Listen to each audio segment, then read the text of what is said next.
रात्र 30वी. तू वयाने मोठा नाहीस, मनाने. मे महिन्याची सुट्टी संपून मी परत दापोलीत शिकावयास गेलो. शाळा सुरू झाली. पावसाळाही सुरू झाला. तप्त जमिनीला मेघ शांत होऊ लागले. तपलेल्या जमिनीवर पाणी पडे व कसा सुंदर वास सुटे. नवीनच पाऊस जेव्हा सुरू होतो तेव्हा मातीचा एक रम्य सुंदर वास सुटत असतो. गंधवती पृथ्वी या वचनाची त्यावेळेस आठवण येते. फुलाफळात जो रस व सुगंध असतो, एक प्रकारचा स्वाद असतो, तो पृथ्वीच्याच पोटातला. घरून दापोलीस येताना यावेळेस मी एक निश्चय करून आलो होतो. सुट्टीत घरी असताना एके दिवशी लहान भाऊ नवीन सदऱ्यासाठी हट्ट धरून बसला होता. त्यावेळेस त्याची समजूत घालताना आई म्हणाली, तुझे अण्णा दादा मोठे होतील, रोजगारी होतील, मग तुला 6 महिन्यांनी नवीन सदरा शिवतील. आता नको हट्ट धरू. मित्रांनो, माझ्या लहानपणी कपड्यांचे बंड फार माजले नव्हते. आम्हाला कोट माहीतच नव्हता. कित्येक दिवस सदराही 2 वर्षांनी नवीन मिळावयाचा.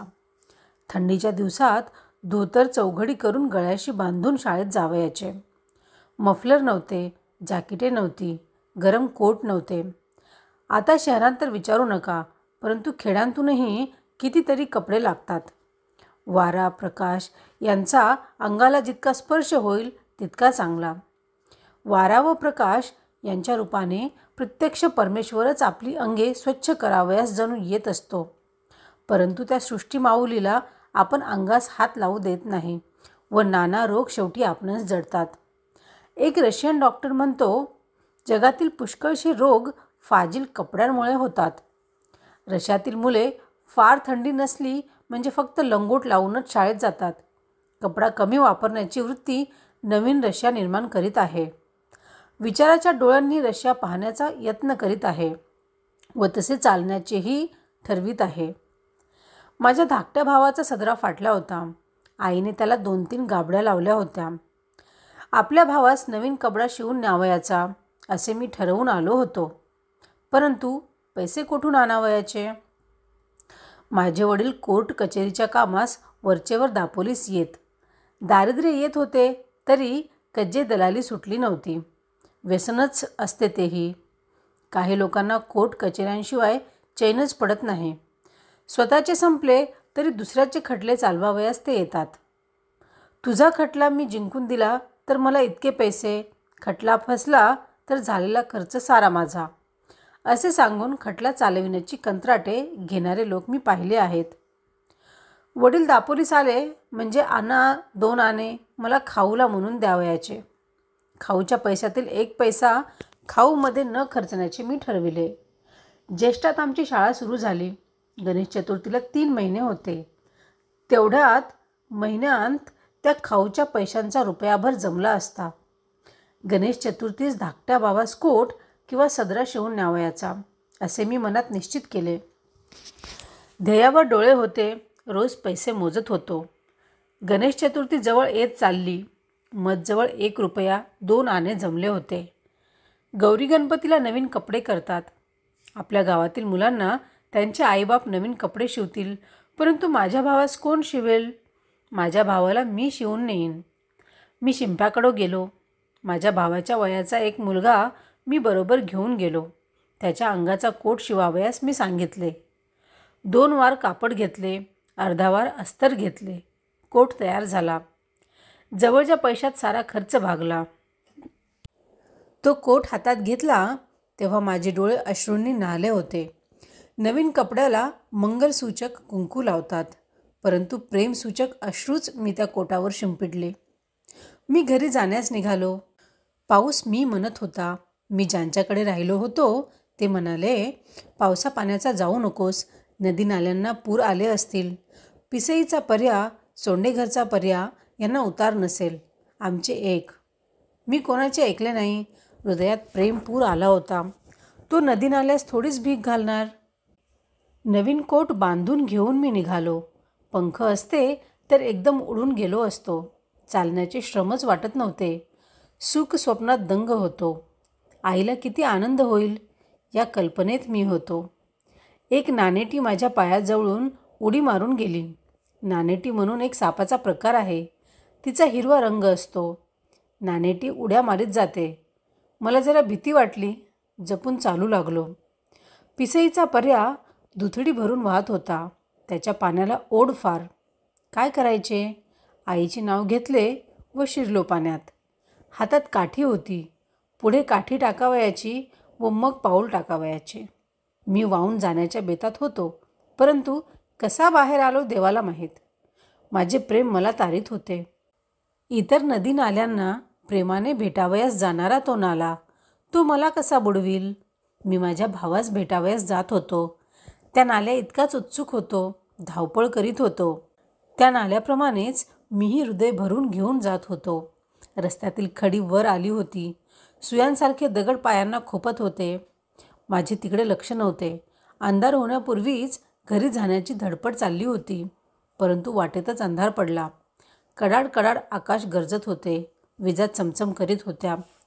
खळखळ पाणी वाहत होते. त्या पंचमहाभूतांच्या नाचातून मी चाललो होतो.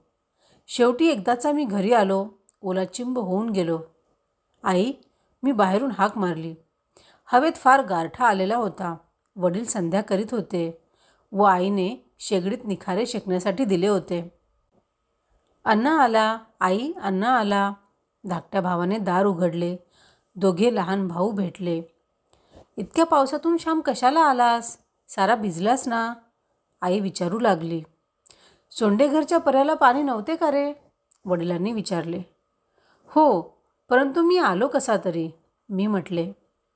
त्या दिवशी एक बाई वाहून गेली हो त्यातून, वडील म्हणाले. गणपतीची कृपा. बरे ते कापड काढ, कडक पाण्याने आंघोळ कर, आई म्हणाली. मी आंघोळीस गेलो. धाकट्या भावाने माझे लहानसे गाठोडे सोडले. लहान मुलांना सवयच असते. त्यांना वाटत असते की काहीतरी आपल्यासाठी आणलेले असेल.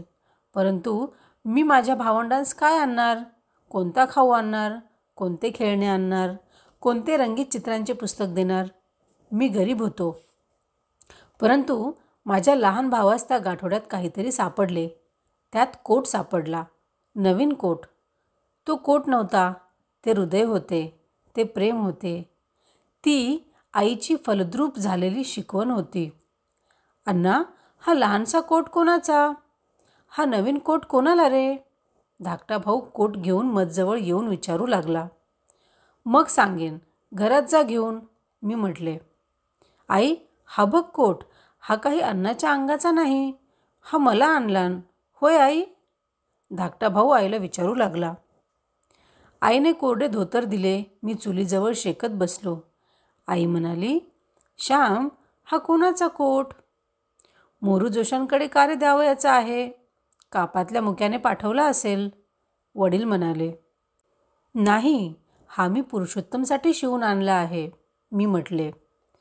पैसे रे कुठले? कोणाचे कर्ज काढलेस का फीचे दवडलेस? वडिलांनी विचारले. कोणाच्या पैशांना हात तर नाही लावलास? आईने कातर स्वरात विचारले. आई, त्या दिवशी तू सांगितले होतेस, हा पहिला व शेवटचा हात लावलेला. ते मी विसरेन का? मी कर्ज काढले नाही, चोरलेही नाहीत, फीचेही खर्चिले नाहीत, मी म्हटले. मग उधार का शिवून आणलास? वडिलांनी विचारले. भाऊ, तुम्ही मला खाऊला आणा 2 आणे देत असा, ते मी जमविले. गेल्या 2-3 महिन्यांचे सारे जमविले. त्यातून हा कोट शिवून आणला. आई म्हणत असे, तुझे अण्णा दादा मोठे होतील, मग तुला नवीन कोट शिवतील. मी मनात ठरविले होते की गणपतीला नवीन कोट आणावयाचा. पुरुषोत्तम, बघ तुला होतो का, मी म्हटले. अण्णा, हा बघ छान होतो आणि आतलाही खिसा. आता माझी पेन्सिल हरवणार नाही. आई, बघ. पुरुषोत्तम आईला दाखवू लागला. मी सांगितलेली हकीकत ऐकून आईला गहिवर आला व ती म्हणाली, श्याम, तू वयाने मोठा नाहीस, पैशाने मोठा नाहीस, शिकून मोठा नाहीस, परंतु मनाने मोठा आजच झालास हो. हेच प्रेम बाळांनो पुढेही ठेवा.